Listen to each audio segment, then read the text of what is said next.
皆さんこんにちは、パソサイです。いつもご視聴ありがとうございます。大変お久しぶりの動画になってしまいました。動画のアップが期間が空いてしまいまして申し訳ございません。本日はですね、バイクの関連動画ということで、サイドパニアを建築金物で安物の金物でですね、サイドパニアをつけようと、そういう動画になっております。最後までご視聴よろしくお願いします。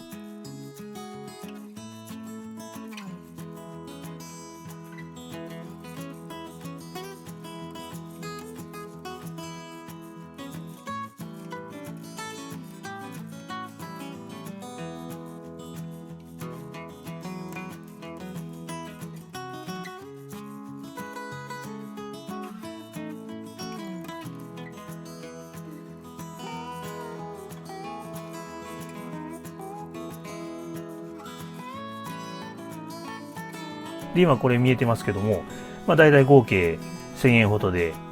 金具を買ってきましてですね、これらの金具を、組み合わせてサイドパニアをつけようという試みになってございます。で、これは左右ありますんで A タイプ B タイプということで左右の、金具を買ってきました。で、この平たい金具ですね、こちら、タンデムグリップと友締めしようと思って穴を開けまして、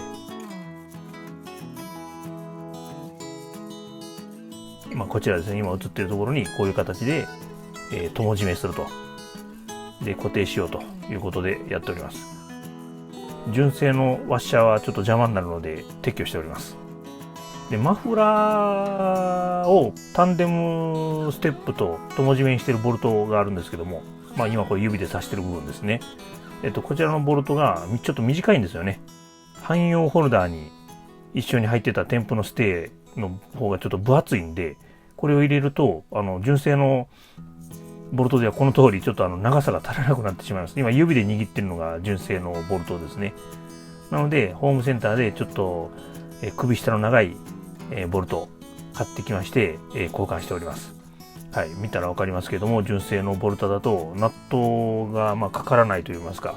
ナットかかってもミヤマ出ないことになってますね。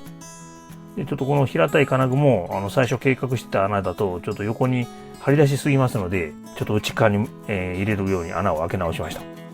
で、先ほどの L 型の金具と組み合わせて、仮組みして OK というところまで確認しまして、次はですね、一応ローバルで穴を開けたところを錆止めしております。この金具の表面の色を見るとどうもガルバリウム鋼板かなと思うんですけども、そうだとすれば多少の傷でも錆は出てこないと思うんですが、念のためローバルを吹いて穴を開けたところの断面ですね、錆止めしまして、その後ボディと同じように黒色に塗装しようと思いまして、今これペーパーで足つきをしたところですね。ちょっとこれ表面見えますかね。こういう感じで表面を薄く傷をつけてプラサフが乗るように足つけをしたところです。で、その後このプラサフを表面に吹きまして、これがプラサフ吹いた後ですね。で、この後ボディの色に合わせて黒のラッカーを、これまたホームセンターで売ってる安いやつなんですけどね、一番安いラッカー買ってきました。これで塗装しまして、こんな感じに仕上がりましたよとなっております。はい、これが塗装後の金具の状態になります。で、この金具同士をこの細い M5 ですかね、 M5 のボルトナットで組み付けました。一応念のためナットの緩み止め、ネジ止めですねを垂らしてダブルナットで仕上げております。スプリングワッシャー使おうかなと思ったんですけどね、ちょっとスプリングワッシャー使わずにダブルナットで仕上げました。これが塗装後の組み込んだ姿になりますね。見栄えはやっぱり専用金具に比べるとね、ちょっと見栄えは悪いんですけども、こんな感じです。で、後ろ側がちょっとビロビロ揺れちゃいますので、その揺れを防止するためにこの100均で売ってる折りたたみのパイプ椅子、100均で売ってるこの折りたたみのパイプ椅子のこのフレームを使って左右の金具をちょっと固定しようかなと思って今加工しているところですね。ドリルで留め金具を打ち抜いてこういう形でばらします。で、これをまた半分にして、カタカナのコの字状にして、でまたこれホームセンターで買ってきた L 型の金具、これもちょっとボルトに合わせて穴を開けて、こういう感じで組み込んでいこうかなと。でこれはウェルナットっていうやつですね。中でこのゴムが膨らんでパイプの中で引っかかって固定すると、そういうナットになってます。これがウェルナットを締め付けた状態で、こういう感じで固定ができますよと。ハンドルの一番端っこについてるウェイトもこういう感じでついてますんで、バイクで使う分には大丈夫だろうと思って採用しました。後ろ側がビロビロ揺れるのをこういう形で防止してますよという感じになりますね。100均のパイプ椅子のフレーム結構硬かったんでね、そこそこ頑丈かなと思って取り付けております。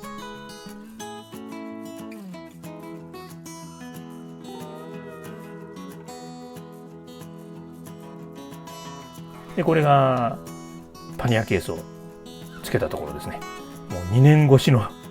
やっと念願のパニアケースをつけることができましたという状態でございます。いやー、2年間ほったらかしにしてて、本当にね、2年前に全部買ったんですけども、ずっと倉庫で埃かぶってまして、はい、なんとかこういう形で取り付けることができました。ここね、本当は専用の金具をね、車種別の専用金具をね、つけれたら一番かっこよかったんですけど、こういう形でちょっと安く仕上げました。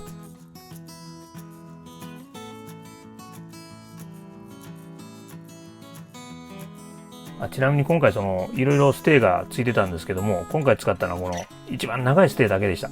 あとは使ってません。この長いステーでマフラーからの友締めで固定をしているというところになりますね。はい、いかがだったでしょうか。専用のね金具を変えたら一番良かったんですけども、あまり贅沢も言ってられないので、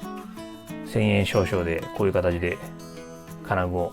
作って固定することができました。ちょっと動画には上げてないんですけどね、ぐらぐら揺らしてもビクともしなかったんで、そこそこ頑丈だなと思っております。はい、本日の動画は以上になります。最後までご視聴ありがとうございました。次回の動画でお会いしましょう。さようなら。